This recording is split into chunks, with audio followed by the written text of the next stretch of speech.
Welcome to the In Between. This is part of the Enduring Minds podcast on the Everyday Athlete Podcast Network. Unfortunately, our planned guest for this week could not make it today, so instead of an Enduring Minds guest episode, we have pivoted because life happens to us all. It is how you adapt and embrace it when it happens that matters. These episodes live between our guest conversations, but more than that, they're about the space between what the world sees and what we actually feel. Each episode, we will take something real, something relevant, and break it down. This is raw, honest conversation. No hot takes, no quick fixes, just curiosity, connection, and showing up as we are. Today, Jason and I are going to be talking about the resurgence of the Ice Bucket Challenge. For those that remember this challenge, it was born out of creating support for ALS research, and it raised over $185 million in 2014.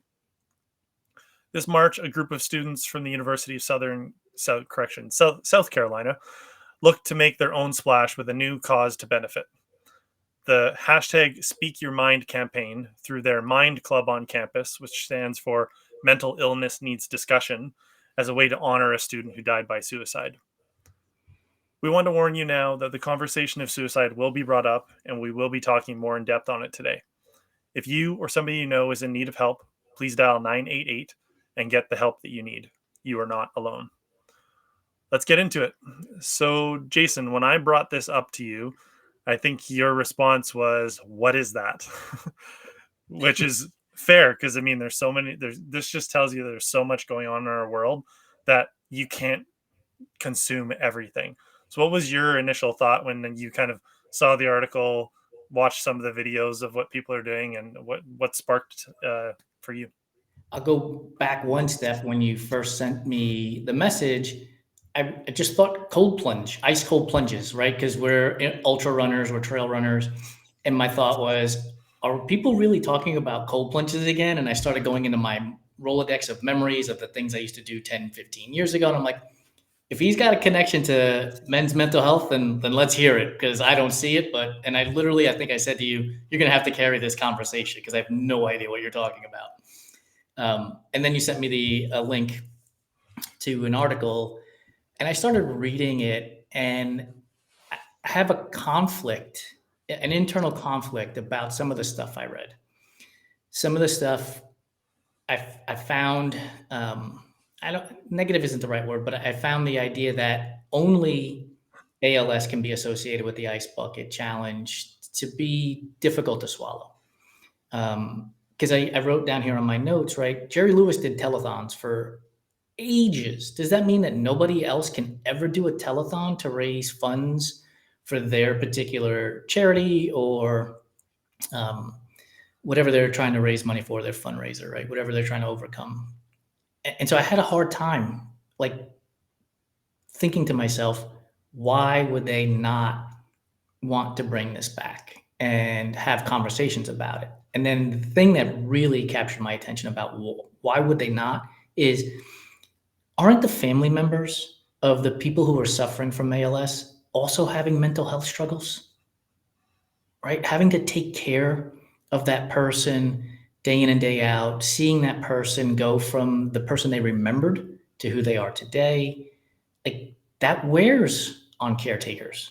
So why would you not want to have this be resurrected, have the conversation, start again, start to raise awareness one more time, and have it be the connection of the two? I don't know.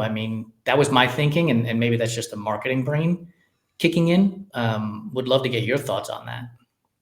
Yeah, my first thought, kind of mirroring what your thoughts are, really is narrow-minded, is the best way that I can put it, to be polite. I just think that there's so much more to this. Like, we say it all the time that everybody's trauma is valid. Well, anybody that wants to raise money to bring awareness to something that could help people, why would anybody question that at all? If the intentions are pure and the whole reason behind it was to honor somebody who took their own life, like, it just kind of, I give my head a shake when I read that. I was like, what? How would anybody even think that this is like taking away from it? If anything, it's going to add more eyes on it, and people are going to remember and have that thought back to like, oh yeah, you know what, I did that challenge 10 years ago, and where am I now?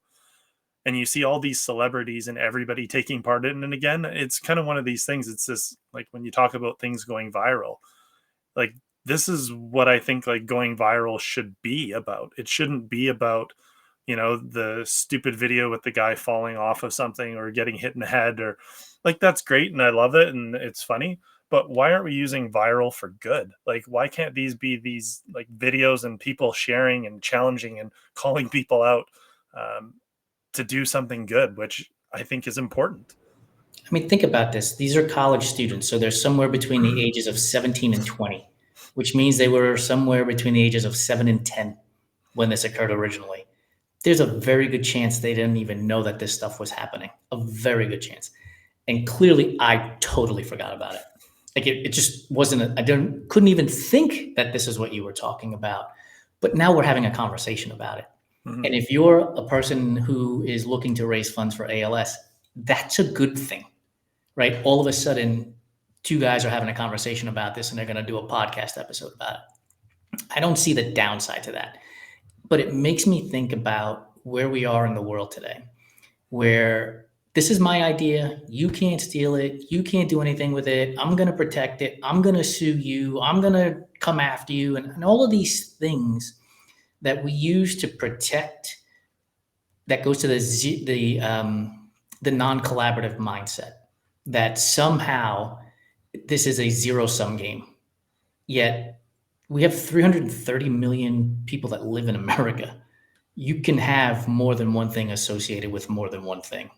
I don't understand that concept, and I don't know how what the perceptions in Canada are like with selfishness and virality on the internet and stuff like that. But it seems to have taken over here in the US, which is another thing that I think is also leading to mental health struggles, right? Like if I don't create a video that gets, pick the number, 10,000 views, 100,000 views, a million views, I'm not worthy.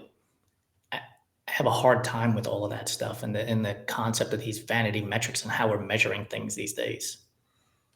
Yeah, and you brought up a good point about that age range, that like this was started by university students. And like I kind of think about it in the sense of, you know, generation X, Y, and Z, right?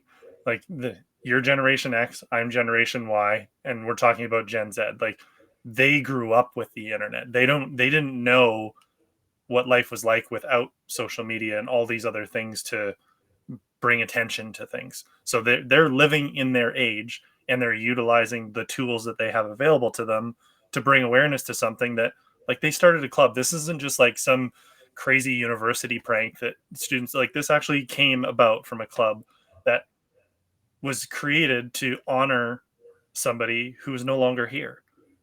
And like, to me, like, that's such a beautiful thing that they're actually using this technology that we talk about that is really like putting people into some very difficult places, like mental health wise, and they're using it as this tool. And you know, me, generation Y, and like, I grew up, I didn't have a phone until I was 17 or 18, until I could afford it, and it was a flip phone, and then I could do T9 texting and all this other stuff on it. It's like I didn't have these tools available to me until later in my life, right? And then your generation, you're like, I got a phone when I was in my mid 20s, and you know, maybe I had it in university, maybe I didn't. Like, I mean, you can speak to that part, but I just, the thing is too, like, when you look at the generations, like Generation X was this hardcore, or even like, what's is it, generation? I'm gonna have to do the alphabet now.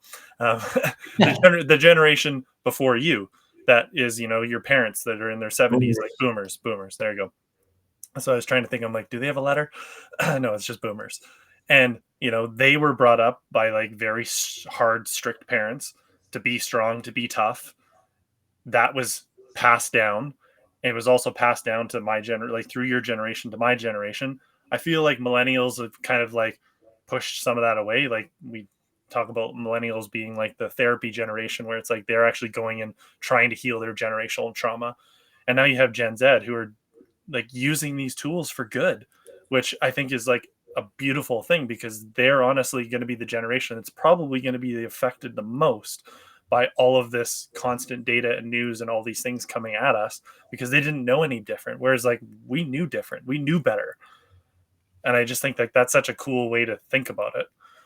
Yeah, I think the other thing that I kept going back to is we should be applauding 18-year-olds for connecting with their emotions and their feelings and understanding that there's help out there and helping others understand that there's help out there.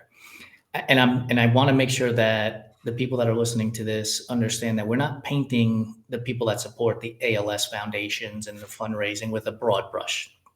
Not one bit, because I'm sure there are people that are in those predicaments that are clapping and celebrating the Mind fundraising for that they're doing at the University of South Carolina.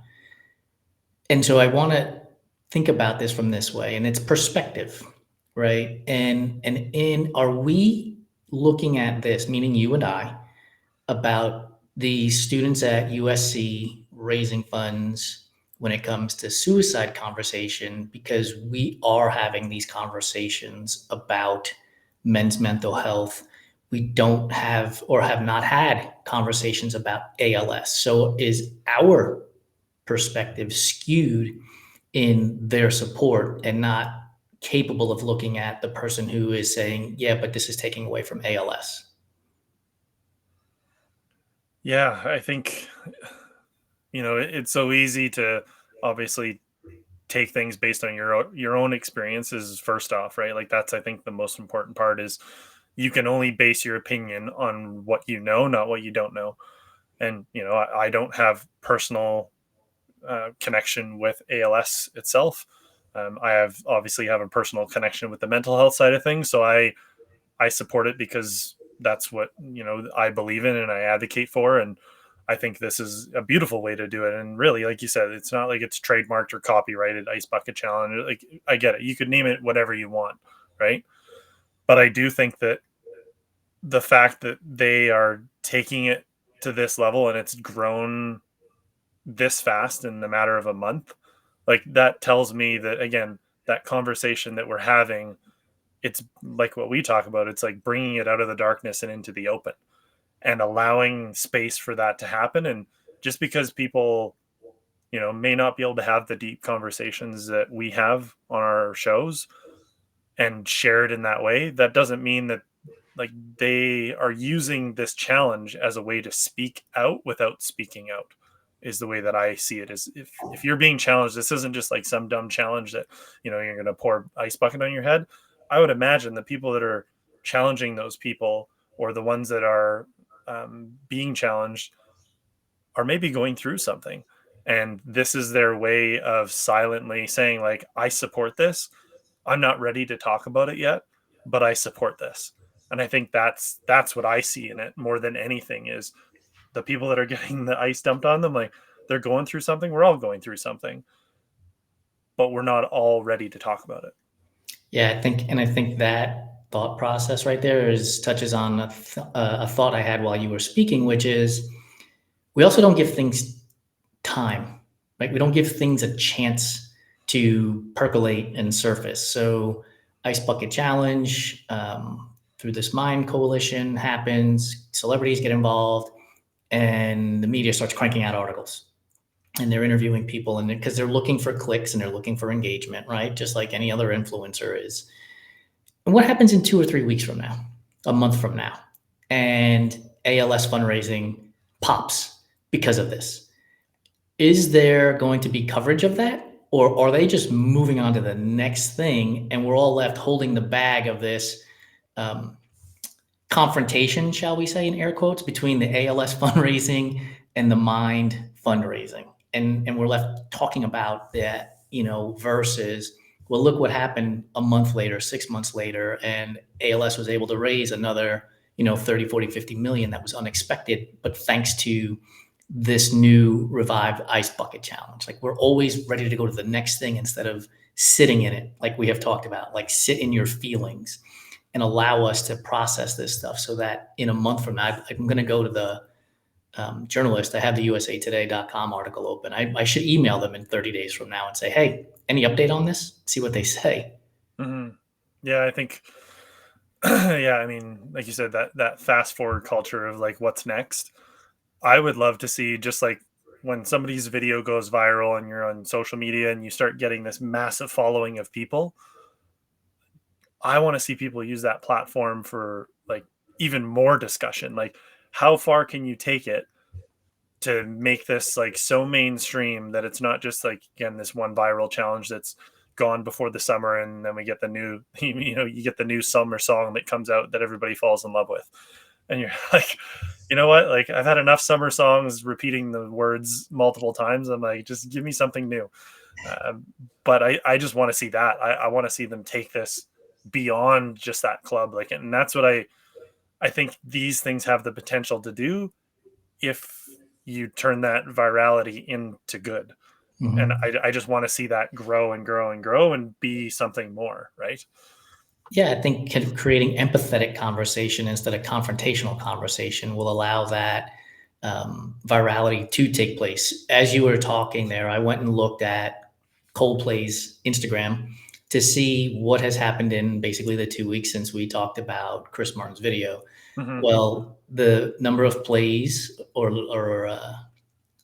number of plays has gone from like 480 likes, excuse me, from 485,000 at the time to 571,000, and the number of comments has gone from 12.6 thousand to 13,500. Now, I'm not saying that we contributed to that, but it's cool to see that that video is still generating eyeballs even after 7 to 14 days, and I think that's what we can see happen with this ice bucket challenges.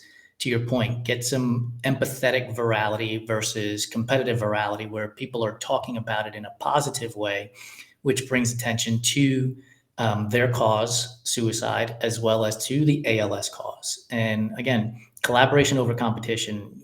We talk about this all the time behind the scenes with our company. And I think that bears speaking again in this scenario. Yeah, and then I saw in the article as well, they were talking that Peyton Manning, as an example, has already taken part in it to provide his, his take on it. And I think we need that. We need, again, people in their larger platforms to take these things and push them even further. Like, you've been given this gift of all of these people that adore you, love you, care about you, cheer for you, whatever it is. Use that for good. Like, it doesn't need to be an ego thing. It could be this like beautiful space that you utilize that platform to amplify others doing good things. And that's what I see in the celebrities that are, taking part in it. The few that I've seen, a couple of the videos that I've looked at, they're really, again, using their platform for good. And I think, why wouldn't you do that? Like, you were brought up by, again, all these fans and all these people because you did really well in your sports, or you're a good musician, or they love your music. But like, why not just like pair that with being a good person on top of it? Yeah, and I think the people that have the fame and the fortune, shall we say, can also just be cognizant of the handful of things that they're really interested in doing, right? So if I see Peyton Manning doing the ice bucket challenge for this, and he's not doing something for lung cancer, which is what and throat cancer, which is what my father passed away from, I can't get pissed at him for not doing that, right? It's not something that impacts him. No different than I love baseball, but I don't watch hockey, right? So if we're going to have a conversation about baseball, I'm all in. But if you have a conversation about hockey, I'm going to be, a wallflower and listening. And I think we, as the audience for those with fame and fortune, need to understand that they are human beings as well. And there are some things that are going to impact them, and there are going to be other things that don't impact them. And they can't possibly give to every single thing that comes across their timeline or their desk or whatever it might be. Yeah, I saw a chart that brought up the suicide rates in youth over the last 2 decades. And if you actually look at those charts, it'll almost like take your breath away when you see the percentage that has increased over the period of time that we've been exposed to the internet and social media and all these other things, in the comparison culture and the bullying, the cyberbullying, all these other things. And you just see this chart, just like, it had some ripples and had some bumps, and then you just see it go like this.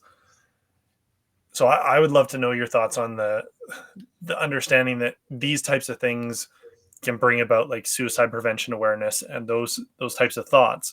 But how far can these things really take that and amplify? Again, suicide is something that, again, I'm a believer that it's somebody's like darkest period where they feel that they're the most alone that they've ever felt. They're by themselves and they don't have any other choice or answer other than to not be here anymore. And I just like that just breaks my heart seeing those statistics and seeing, I mean, I have two young girls and they're coming up in the next generation of growing through the internet and all these things. And I've seen a big shift of people going to dumb phones and trying to hack their phones to be like I the other day I actually turned my phone to black and white over all my entire screen. When I Yep. open the app, it goes to color and it's fine, but I've already like desensitized my eyeballs, and I actually find myself having to look for things now rather than going based on like these like color blotches that are coming in your face. But to get back to my point, that suicide prevention awareness and these types of challenges or these types of viral videos, like, what are your thoughts on just that in general? In this country, with the current administration now having put together, I believe is an executive order to defund the LGBTQ plus suicide hotline, it's more important than ever, right? And students at USC who can connect to students at the other USC out here in LA, who can connect to students at the University of Washington, who can connect to students at Harvard University. That's how it's going to have to happen now. Because the US government has a massive platform that if they say something, the vast majority of Americans are going to hear it. And so now, if you don't have a suicide prevention hotline, specifically towards the LGBTQ community now, it is imperative on us as citizens of the US to talk about this stuff and bring it up and use these platforms in this manner. And I think we have to do it. And I think the peer to peer concept works really well. And I'm going to steal from business for a second. One of the things we often talk about in business is getting testimonials, getting people to, for our podcast, subscribe, rate, and review, because it tells somebody who doesn't know anything about us that this is a good show and this is a good network and you want to connect to it. And so that's what a scenario like Mind has to do, is put it out there, talk to each other, connect to each other, reach out to each other, so that the 988 number is something that becomes part of conversations where people will know what that number is and can use it, especially in light of what is happening in the US today. Um, it's unfortunate. And I get, like, I can feel the sadness in me as we talk about this, because it's just cruel to remove help from people. And I think about it this way. If there was an elderly woman walking down the stairs, do we just run past them, or do we help them carry their bags? It takes nothing out of our day. It takes nothing away from what we're doing, but we help them. And this idea that we're pulling this away makes no sense to me. And so I think it's important that groups like Mind are doing this now way more than ever, especially here in the US.